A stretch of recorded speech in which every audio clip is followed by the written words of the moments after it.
You know, New Year's is a big deal in our family because we have 40 relatives gathering together. Preparing for it is incredibly hard work. I can't have you underestimating how we do things around here. Since you've married into this family, that's just how it is. Of course, I'll give you some instructions, but don't think you can rely on me too much, okay? Finally, we've reached the point of passing the torch to the next generation, so I'm looking forward to relaxing this year. Judith? With all due respect, I think I mentioned before, but I'm due to give birth around New Year's, so I might not be able to handle all the preparations. I thought I made that clear already. Huh? I don't recall asking for your opinion. This is just how things are done in our family, and your reasons don't matter. New Year's is New Year's. It's a family event, so you're going to handle the preparations. As I've mentioned, there's a chance I might actually be in labor during that time, or I could be in the hospital. I'm sorry, but for this year, would it be possible for you to take charge of the preparations? Of course, if I'm physically able, I will definitely help out. Huh? How many times do I have to say this?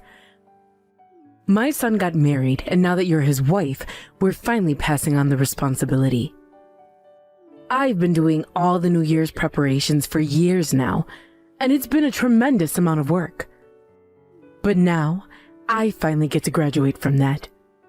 I've been looking forward to this moment for so long.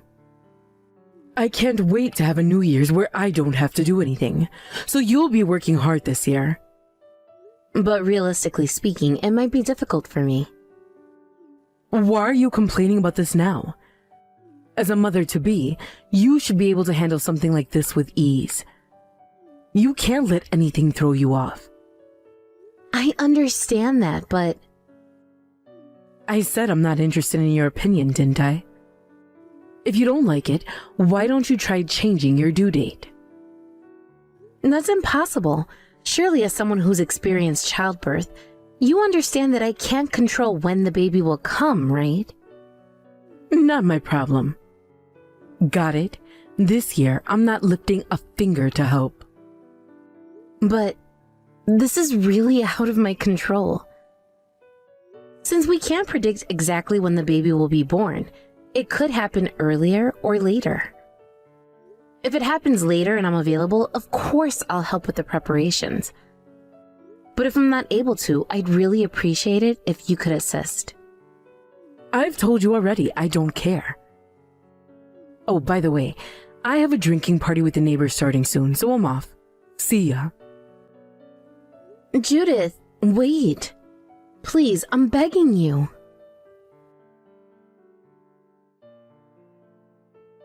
Hey, where's the New Year's food you were supposed to prepare? Uh-huh. I just gave birth a little while ago, so I haven't been able to prepare the food. What? What are you talking about? I told you how important this is, didn't I? Giving birth doesn't matter. Don't you understand the importance of family traditions? Even if you say that, it's not realistic for me to do this right now. I just went through childbirth. I literally put my life on the line to bring a child into the world. Even if it's the day you give birth, if you're a wife in this family, you make the food for the relatives. Don't use childbirth as an excuse. Get discharged right now and prepare food for 40 people. Are you serious? Of course I am. Don't just lie around lazily in a hospital. You married into this family, so you work like one of us. Understood. I'll come over now. As you should. Even if it takes you all night, you better get it done.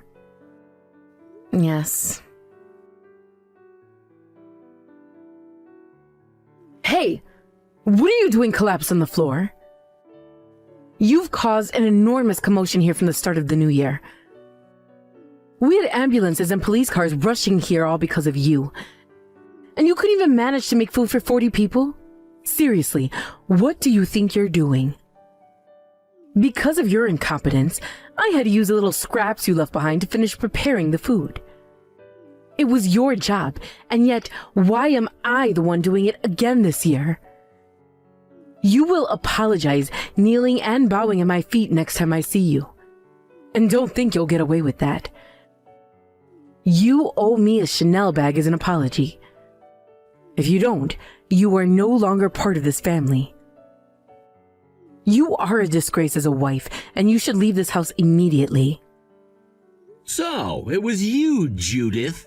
You're the one who pushed Kenzie to the brink, aren't you? It's not Kenzie who's going to leave, it's you. I'm the one who's utterly disappointed in you. What? Who's this? Huh? Who do you think you're talking to? It's me, your husband. Wait, you're here? Are you serious? I heard from Kenzie what really happened when I saw her lying there exhausted and you simply laughed it off, telling her, "What are you doing lying down?" I knew something wasn't right, so I asked Kenzie to tell me everything, and she told me the truth. You made her come home and prepare food for the entire family right after she gave birth. I couldn't believe it, but now I know it was all because of you, Judith. Stop exaggerating. All because of me? That's such a horrible thing to say. I was just following the family traditions. I've always had to take care of the New Year's preparations. And now that Kenzie's married into the family, it's her turn. I did the same thing for years, and now it's her responsibility. I didn't do anything wrong. Don't try to paint me as the villain here. Are you kidding me right now? You never gave birth in the dead of winter like Kenzie did. And even when you did have our children, my parents were always incredibly kind to you, making sure you didn't have to lift a finger. They took every precaution to ensure you weren't overexerting yourself. After you gave birth, I was the one who took over the household chores, and I didn't let you do anything strenuous. I even know how you slacked off on the housework for months afterward, letting me do most of it. Wait, that's different. You can't compare our situations. You wouldn't understand, Davis, because you've never given birth yourself. After childbirth, it takes time to recover. My body didn't cooperate for months. It's not like I could just jump right back into things. Wow, that's rich coming from you. So you know exactly how hard it is to recover from giving birth. And yet you still forced Kenzie to make food for the whole family right after she had our baby?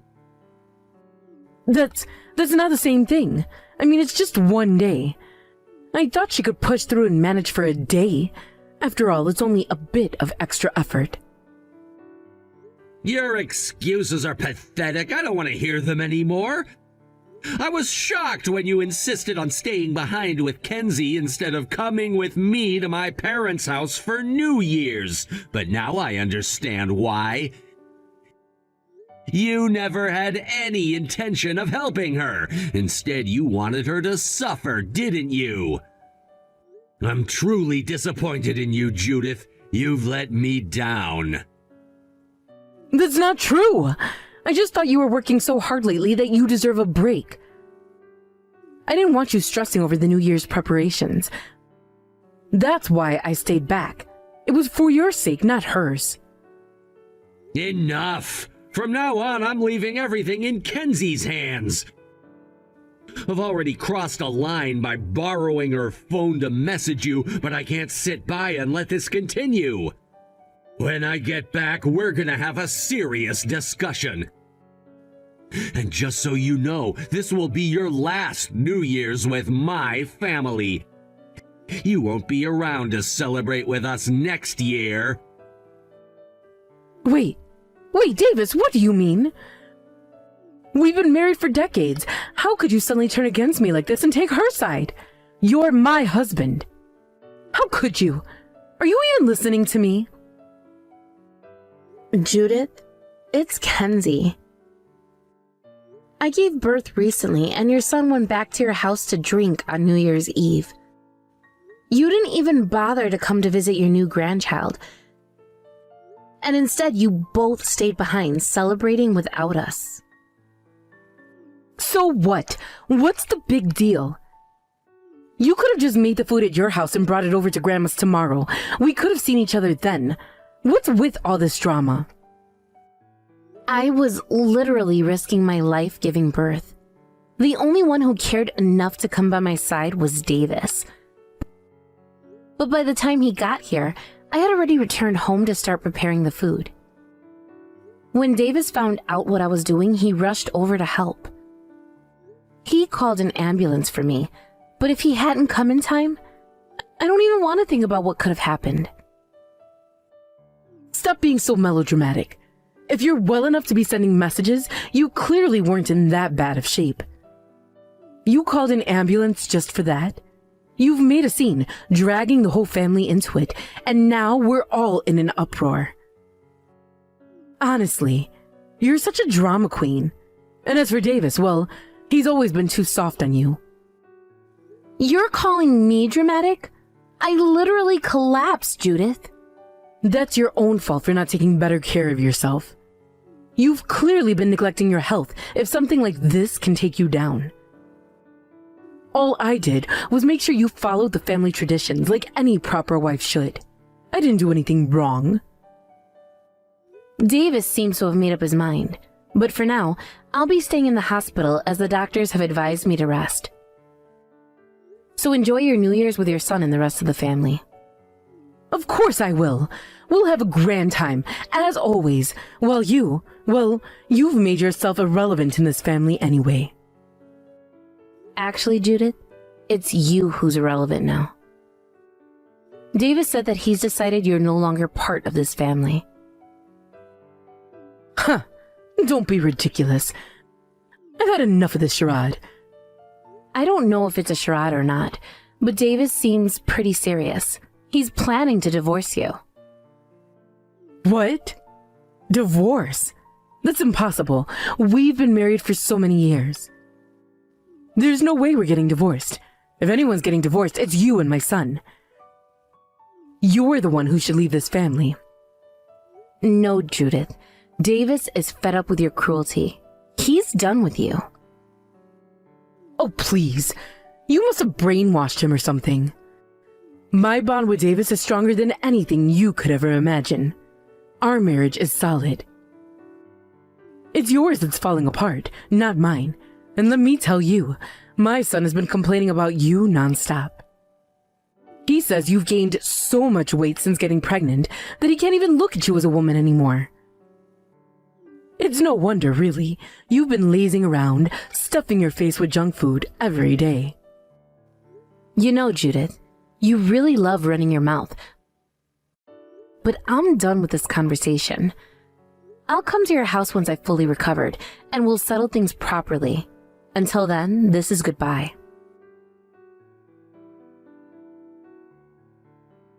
Kenzie, I truly apologize for what happened yesterday. The fact that I didn't notice things had gotten this bad is my failure as well. I've made you shoulder so much. I don't even know how to properly apologize. Davis, thank you for reaching out. But please, you don't have to apologize. I'm the one who's sorry for dragging you into this mess. It must have been difficult for you too, and I can't imagine how shocked you were yesterday. Yeah, I won't lie, it was pretty shocking. But after seeing all the evidence, honestly, I feel more resolved now. If she's gonna behave like that, then I can't just sit back and stay silent any longer. Right, I understand. So, what are you planning to do? I've made up my mind. I've put up with a lot from her for years, thinking that it was easier to ignore the issues than face them. But now, seeing how far things have gone, I realize that ignoring her behavior has only made everything worse, and now you're caught up in it. This isn't something I can just tolerate anymore. You've really had to go through a lot with Judith, haven't you? Honestly, when I heard what you said to her yesterday, I was shocked. I thought I was the only one she treated so harshly. I know, I can't apologize enough for that. The truth is, I've been letting her get away with everything for years. I never really pushed back, and she took that as a green light to do whatever she pleased.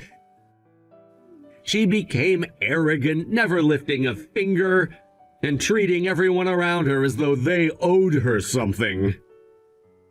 So that's what it was like for you too. Yeah, even when our son was born, she was pampered and treated like she was doing something amazing. I didn't see it at the time, but we all coddled her too much. I thought I was doing the right thing by supporting her, but I realize now that I was just enabling her behavior. She got used to everyone catering to her whims, and before I knew it, she was manipulating people into giving her whatever she wanted. I see. You're not the one at fault here, Davis. You don't need to beat yourself up over this. Judith is the one who created the situation with her behavior. Maybe. But it's my responsibility too. I let her act this way for too long, thinking that it was easier to just ignore the problems. But now this situation has escalated beyond anything I could have imagined. The fact that she treated you the way she did, I just can't let this slide anymore. I'm glad to hear that you're taking action. It's been tough, but knowing that you're standing up to her gives me some peace of mind. I'll handle things from here on out, but Kenzie, you shouldn't have to deal with this either. Don't push yourself too hard. Let me take the lead on this. Thank you, Davis. I appreciate that, but I'm ready too. I've got everything I need, and I'm prepared for whatever comes next. Good to hear. I'll start the necessary discussions on my end. You just focus on your health and well-being. Don't stress yourself out more than you need to. Of course. I'll do my best. I'll talk to your son about everything too. I know we both need to be on the same page. That's important. Make sure you two are aligned, and then we'll move forward together. But don't hesitate to ask for help if you need it. You're not alone in this. Thank you. I feel so much better knowing that you're by my side. Of course, Kenzie. We're family. I won't let Judith's actions tear this family apart any longer. We'll get through this. I hope so. I just want things to get better from here. They will. I'm certain of it. We've been through too much to let her continue controlling things the way she has. It's time for a change. Yes, it is. Thank you again for everything, Davis. I'll talk to your son and we'll figure out our next steps. Take care of yourself, Kenzie. I'll be in touch soon. Thank you, Davis. You too. What have you done? How could you say something so outrageous to my husband? Oh, I see you've heard about it right away. That's quite ironic coming from you. You have no idea how shocked I was when I learned the full extent of everything. I can't believe you were having an affair with an old male friend and that your husband got involved with that friend's daughter. It's such a disgusting mess. It's unbelievable. I didn't know anything about it. I had no idea his daughter would end up in a relationship with my son. We're all married, so I never thought it would come to this. Well, that makes sense. I'm sure your son would say the exact same thing. I mean, it's beyond disgusting to think that your mother and her father were dating while they were both married. If I were in his shoes, I'd feel like throwing up. What did you just say? Honestly, it's just plain gross. What on earth are all of you doing getting involved with each other while being married? I guess the apple doesn't fall far from the tree, huh? How do you even know about all this? It's not just about my son. Believe me, I was just as shocked. When I noticed my husband acting suspiciously, I hired a detective. It turned out that everything was connected, and I found out about your situation too. But honestly, I intended to ignore it, at least until this incident happened. Huh? What do you mean? I mean, I didn't really care about what you were doing with your life. Frankly, it was none of my business, and I had no way of knowing how much Davis was aware of your actions. I was going to keep quiet about it. Then why did you say anything? Well, Davis was already exasperated with your behavior, and he said he was considering divorce. So I figured that telling you wouldn't change anything. Since I was at that point, I decided to tell you everything just to support Davis, who was on my side. If I hadn't done this... Right. You probably wouldn't have been asked for alimony, and you could have had a regular divorce. Scary how resentment works, right? I've been through a lot of pain because of you, so I think it's only fair that you feel some pain too. You must be kidding. To try to ruin me for such a reason? Ruin you? You're the one who's been thinking about men other than your husband. I think the problem lies with you, who did something you wanted to hide. So you'll be getting divorced and kicked out of the house. You've been a stay-at-home wife until now, but from now on you'll have to work hard and live on your own. If you'd like, my husband and I can get divorced too, so we can help each other out. I'll be getting a hefty alimony for my divorce. I want nothing to do with a lousy man who betrays me for his pregnant wife, while he thinks he can make me work. Wait a minute. I get it now. We're both reflecting on our actions, so please forgive me for this incident. I won't treat you meanly from now on. We can all be a happy family, right? Don't say it so casually. You could have put my life at serious risk here. And you think saying sorry will fix everything? You're the one who betrayed me, thinking you can just soak up the sweet stuff while I'm hurting. But do you have any idea how deep that wound is? Just saying I'm sorry won't heal it. Please. I didn't expect this divorce to happen. I'm begging you. Can't you say something to help us out? I've already told you that I think divorcing is the right decision. You've mistaken your position because people have been too kind to you. This incident should help you realize just how incompetent you are. Now, go ahead and fall into hell with your worthless son and reflect on your choices, you pathetic woman. How could you say that to me after everything we've been through as a family? You think being a family means ignoring betrayal? No, it means holding each other accountable for actions. You failed at that, and now you have to face the consequences. You think this is easy for me? I didn't choose to be in this situation. I thought we were in this together. Together? You thought this was about support? No, it's about truth. You've lied and betrayed, and now you're expecting sympathy? That's rich. What about my sacrifices? Everything I've done for this family. Sacrifices? Sacrifices for what? To enable your son to repeat your mistakes? No, I don't think so. It's time for you to face reality. You have no idea what I've sacrificed. This isn't just about you and me. It's about our families. And what about my family? Do you think I'm just going to sit back and let your actions destroy everything? No way. This is all so unfair.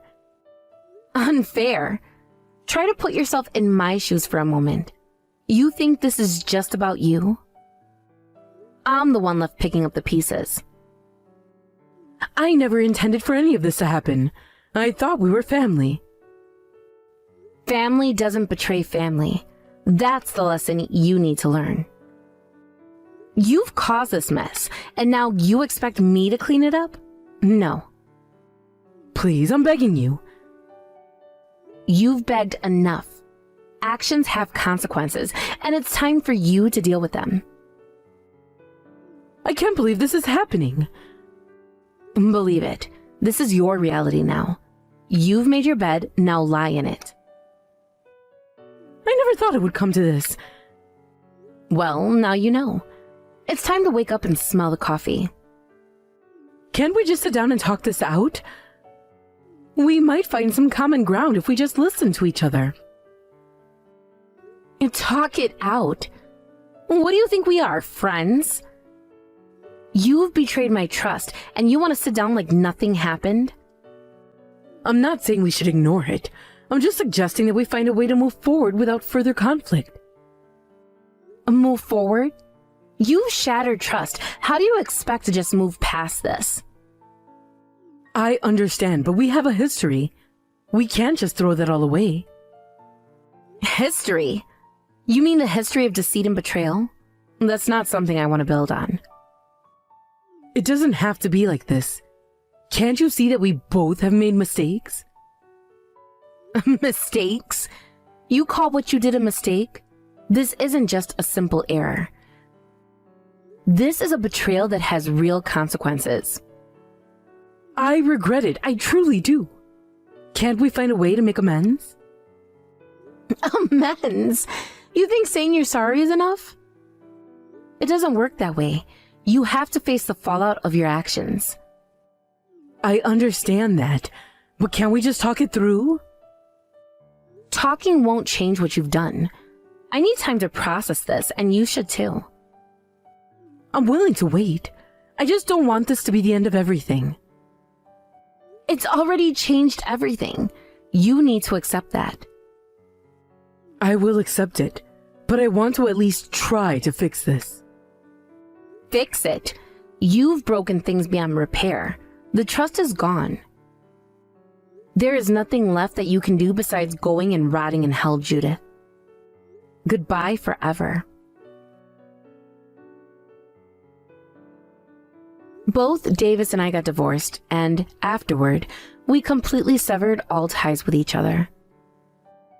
The two of us, who were thoroughly bewildered by our family over this matter, seemed to have been cut off from our relatives as well. Of course, my husband and Judith never once saw my child's face. Instead, I made sure to receive the appropriate alimony payments from them before completely cutting ties. I believe that these two, who cannot understand the pain of others, should learn by experiencing pain themselves. The divorce marked a significant turning point in my life, one that I had never expected. I remember the day we decided to end our marriage vividly. It felt surreal, as if I were watching a movie unfold rather than living through a personal crisis. Both Davis and I had invested so much into our relationship, and yet, here we are, deciding to walk away from everything we had built together. The moments leading up to that decision were filled with tension and heartache. We had spent years trying to make things work, attending couples therapy and having countless discussions about our future. However, with each conversation, the realization grew stronger that our love had faded, replaced by resentment and misunderstanding. The emotional distance between us became insurmountable, leaving us both feeling lonely even when we were in the same room. After the divorce, we agreed that it would be best for both of us to cut off all contact. This decision was not easy, but it felt necessary. We had grown into different people, and the foundation of our relationship had crumbled under the weight of unmet expectations and unresolved issues. Severing ties seemed like the only way to allow ourselves to heal and to move on without the constant reminder of what we once had. In the aftermath, it became painfully evident how our decision had affected not only us, but also our families. They were invested in our lives, and the news of our divorce left them reeling. I could see the shock in their faces, the questions that hung in the air, and the disappointment that lingered. They had witnessed our journey as a couple, celebrating our milestones and supporting us through challenges. Now, they were faced with the reality that we were no longer a united front. Our families attempted to understand what had gone wrong, often asking questions that felt intrusive and painful.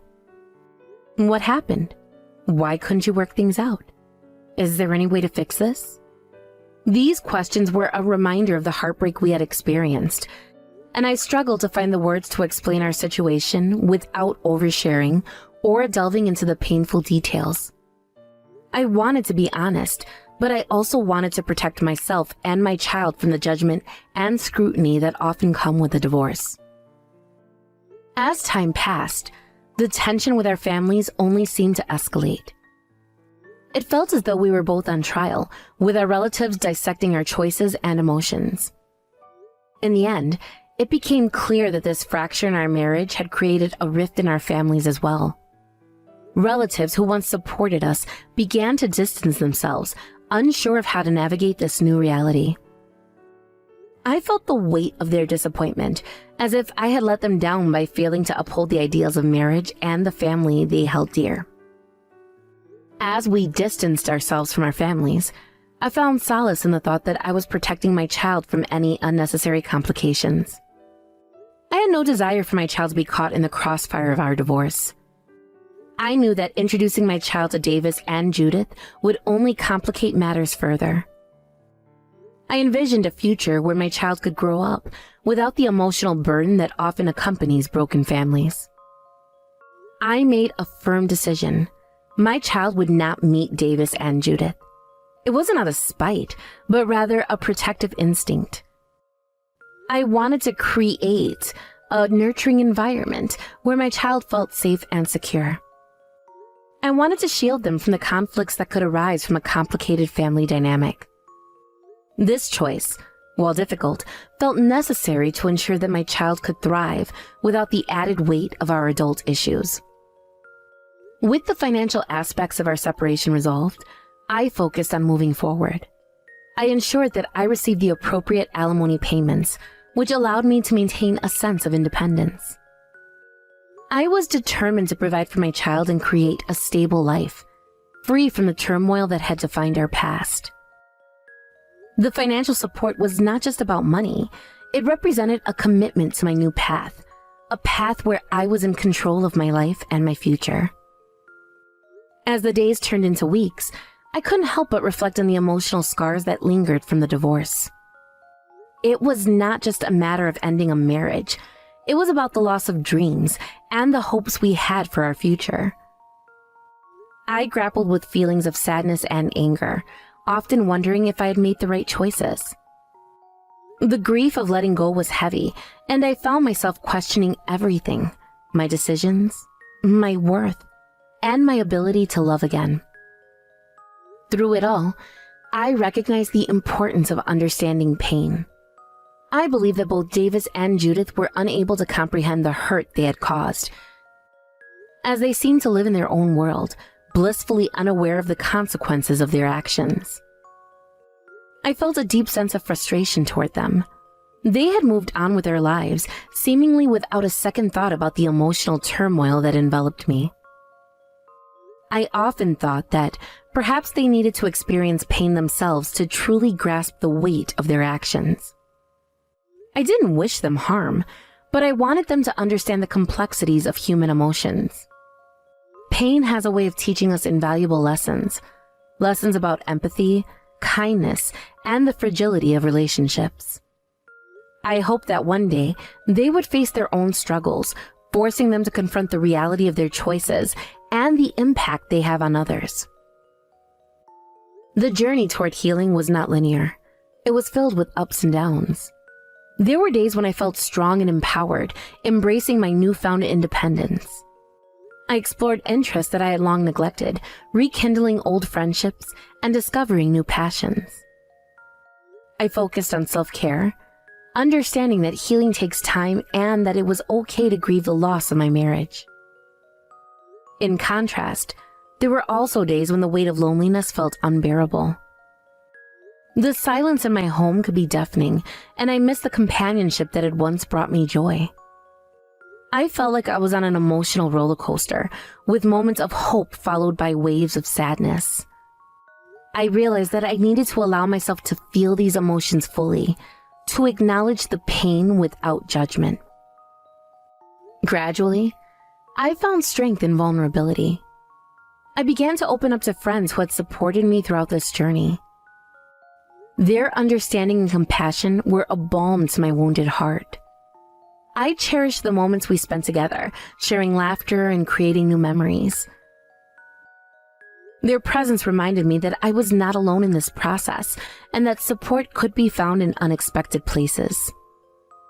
As I began to embrace this new chapter in my life, I also focused on my child. My love for them was unwavering, and I wanted to ensure they felt secure and cherished. I was determined to create an environment where they could thrive, where love and understanding were the cornerstones of our lives. I made it a priority to instill values of empathy and kindness, teaching my child the importance of recognizing the emotions of others. I wanted to raise a compassionate individual who could understand and connect with people from all walks of life. I wanted my child to grow up knowing that it was okay to feel pain and to learn from it. I shared stories about resilience and the importance of understanding others' experiences. In retrospect, the divorce was a transformative experience. It forced me to confront my own beliefs about love, relationships, and self-worth. I learned to embrace my identity beyond being a wife and mother. I discovered the power of self-love and the importance of setting boundaries. The pain I had endured became a catalyst for growth. It taught me resilience, the ability to rise from the ashes and forge a new path. I emerged from the darkness with a clear understanding of who I was and what I wanted from life. I became determined to create a life filled with joy, purpose, and love, both for myself and my child. As I look back on my journey, I feel a sense of gratitude for the lessons learned. Each challenge shaped me into the person I am today. I now embrace my future with open arms, ready to face whatever comes my way. The road ahead is filled with possibilities, and I am excited to embark on this new adventure.